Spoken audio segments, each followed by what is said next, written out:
आझाद मैदानाव्यतिरिक्त कुठेही आंदोलन नको। आज दुपारी 12 वाजेपर्यंत मुंबईतील रस्ते मोकळे करा। मुंबई हायकोर्टाचे राज्य सरकारला निर्देश।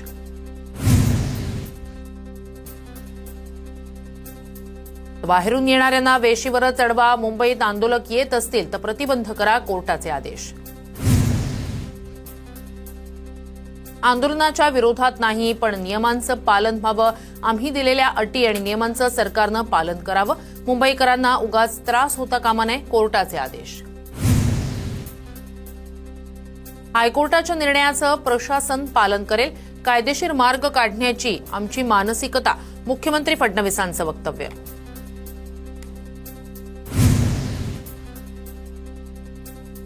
आझाद मैदान सोडून आंदोलक इतर ठिकाणी फिरून लोकांना त्रास देतायत। जनतेला वेठीला धरणाऱ्या आंदोलकांवर कारवाई होणार। मुंबई हायकोर्टाच्या निरीक्षणावरून राधाकृष्ण विखे यांची प्रतिक्रिया। मुख्यमंत्री मराठा नाही म्हणून घडवून आणलं जातंय। गुणरत्न सदावर्ते यांचा कोर्टात युक्तिवाद। हमीपत्रात जरांगेंनी नियम पाळणार सांगितलं, पण नियम पाळले नाही। आंदोलनाला फक्त 6 वाजेपर्यंत परवानगी होती, त्याचं उल्लंघन झालं। महाधिवक्त्यांनी कोर्टात बाजू मांडली।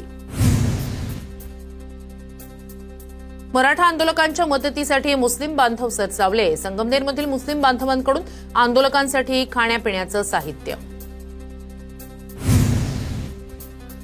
छत्रपती शिवाजी महाराज टर्मिनस समोरील रस्त्याची पालिका कर्मचाऱ्यांकडून स्वच्छता।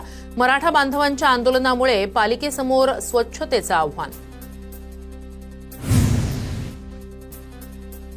मुंबईत मरीन ड्राईव्ह परिसरात मराठा आंदोलकांची मोठी गर्दी। गेल्या 4 दिवसापासून मुंबईसह नवी मुंबईत मराठा आंदोलक ठाण मांडून।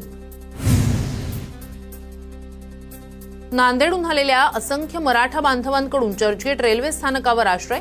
जरांगे पाटलांच्या सूचनेनंतर मुंबई सोडणार, आंदोलकांचा निर्धार। हिंगोली जिल्ह्यातील शिरसम इथल्या आठवडी बाजारासह बाजारपेठ बंद।